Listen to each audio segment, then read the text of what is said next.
Florida, palmiye ağaçlarıyla çevrili sakin mahalleleri, güneşli havası ve huzurlu görünen sokaklarıyla bilinir. Ama bazen en parlak manzaraların ardında en karanlık hikayeler gizlenir. 2019 yılının Ekim ayında Cape Coral kasabası, iki masum kadının ölümüne ve bir adamın kanlı mirasına sahne oldu. Bu adamın adı Wade Wilson'du.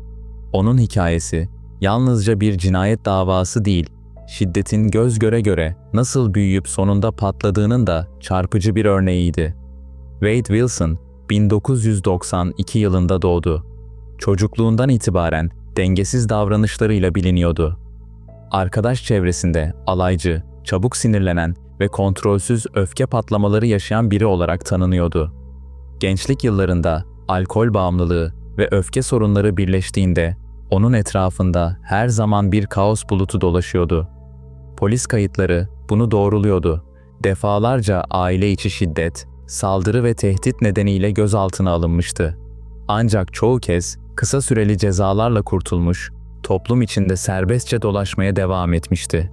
Eski sevgililerinden biri, mahkemede onunla geçirdiği günleri şöyle anlatacaktı.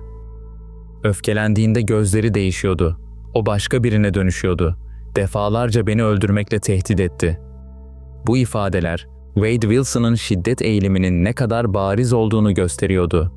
Yine de çevresindekiler, onun gerçekten bir gün can alabileceğini düşünmemişti. Kurbanlardan ilki, 35 yaşındaki Christine Melton'du. Cape Coral'da yaşayan Christine, kendi halinde sakin bir kadındı.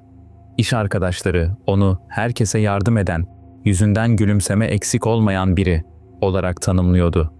Komşuları da onunla selamlaşmaktan hoşlandıklarını, çevresinde sevilen biri olduğunu söylüyordu.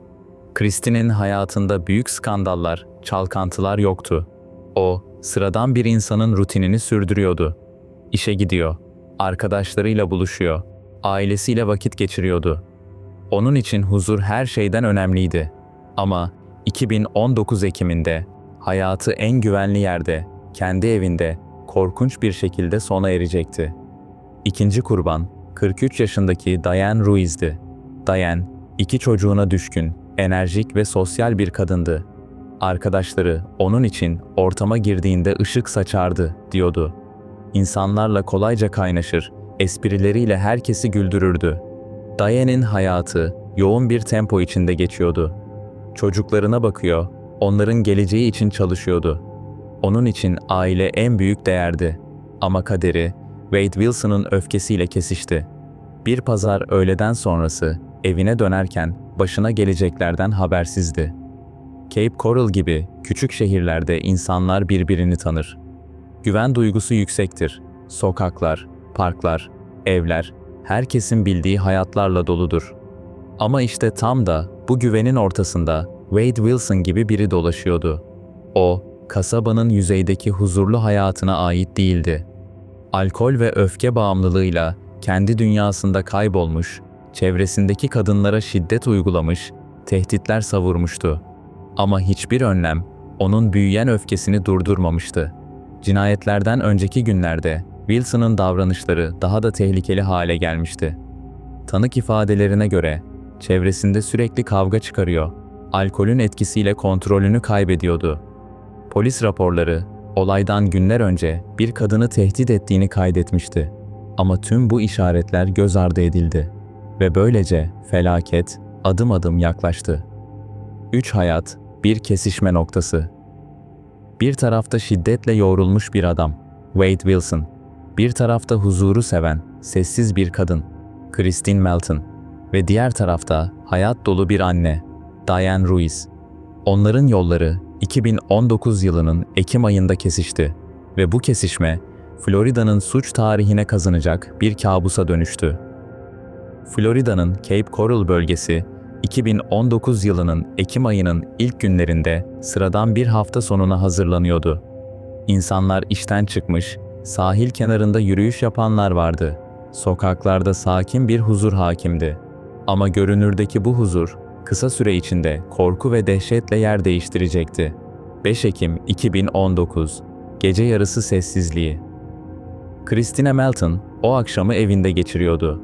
Küçük dairesinde huzurlu bir gece geçirmek istiyordu. Ama Wade Wilson için bu gece, yıllardır içinde biriken öfkenin dışa vurulacağı gece olacaktı. Gece yarısına doğru Wade Wilson, Christie'nin kapısında belirdi. Aralarındaki tanışıklık, Christie'nin ona kapıyı açmasına neden oldu. Ancak kısa süre içinde tartışma çıktı.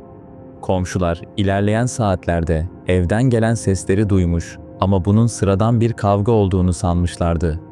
Polis raporlarına göre Wade Wilson, Christie'ni boğarak öldürdü. Bu, sessiz ama ölümcül bir saldırıydı. Christine, kendi evinde, en güvendiği yerde yaşamını kaybetti. Ertesi sabah Christine işe gitmedi.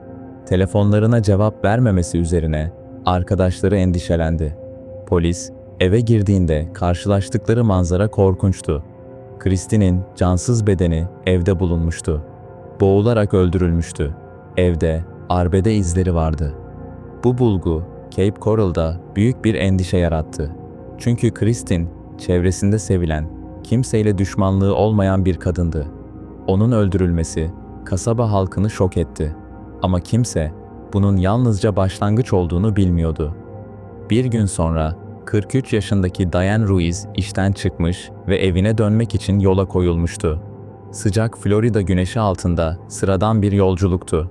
Ancak Wade Wilson, arabasıyla sokaklarda dolaşıyordu. Diane, Wade'in yoluna çıktı. Wilson, önce onunla konuşmaya çalıştı. Ardından arabasına binmesi için ısrar etti.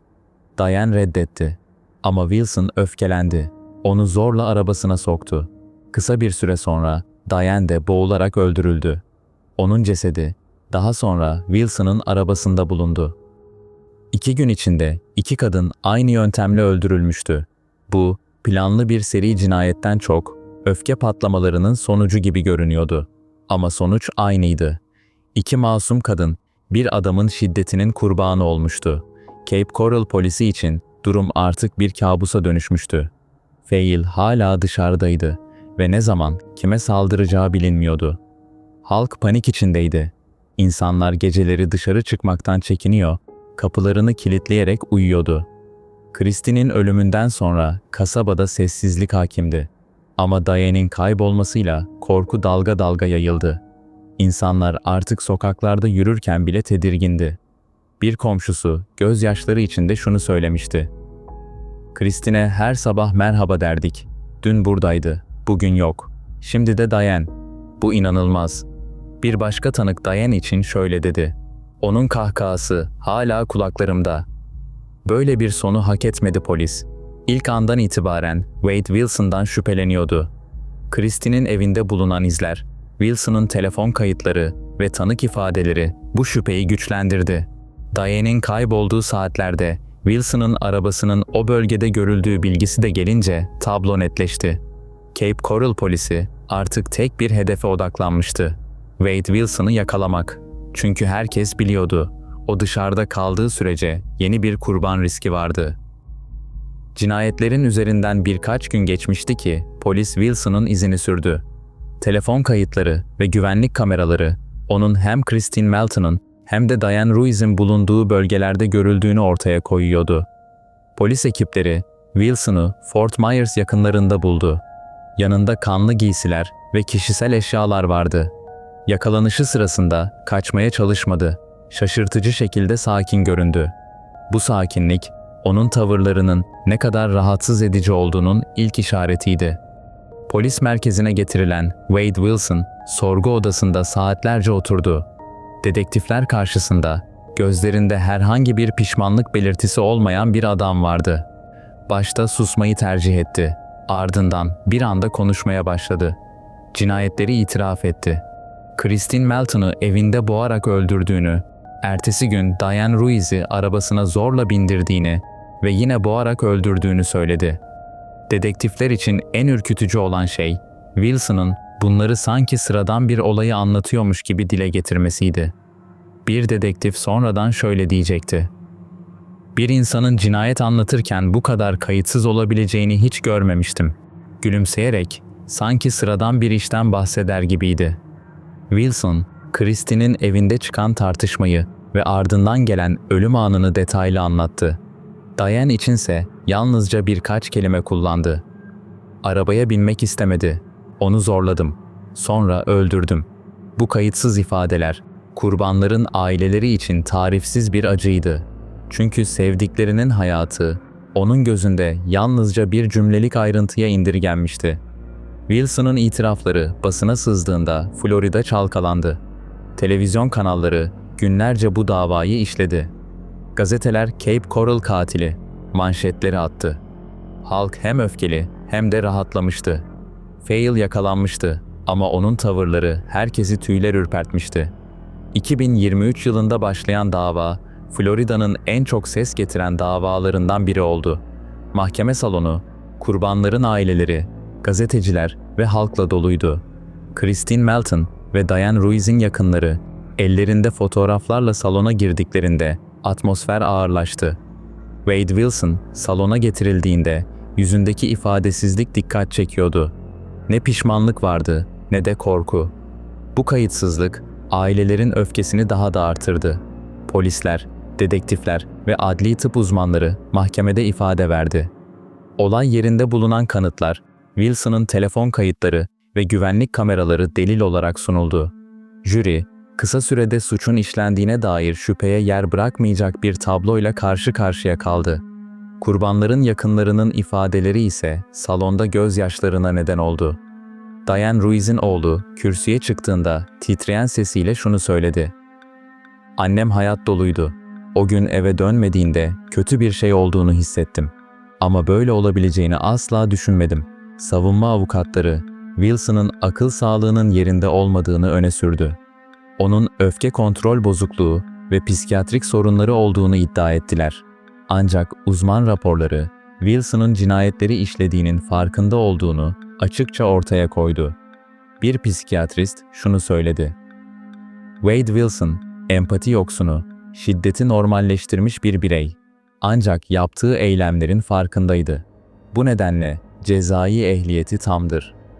Haftalar süren yargılamanın ardından jüri kararını açıkladı. Wade Wilson, 2 kadının ölümünden suçlu bulundu. Karar okunurken salonda gözyaşları ve öfke bir aradaydı. Kurbanların aileleri birbirine sarıldı. Bazıları ise sessizce ağladı. Ama asıl kritik karar cezaydı. Florida yasaları gereği bu tür durumlarda idam cezası masadaydı. Jüri, oy birliğiyle Wilson'ın idamına hükmetti. Hakim kararını açıkladığında salonda sessizlik oldu. Sanık Wade Wilson, 2 cinayetten suçlu bulunmuş ve idam cezasına çarptırılmıştır. Bu karar, kurbanların aileleri için bir nebze de olsa adaletin sağlanması anlamına geliyordu. Ancak sevdiklerini geri getirmeyecekti.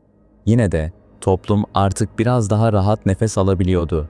Wade Wilson davası, Florida'nın suç tarihine kara bir leke olarak kazındı. 2 masum kadının hayatını kaybetmesi, yalnızca ailelerini değil, tüm toplumu sarstı. Christine Melton ve Diane Ruiz'in isimleri, toplumun hafızasında yalnızca kurban olarak değil, şiddete karşı verilen mücadelenin sembolü olarak kaldı.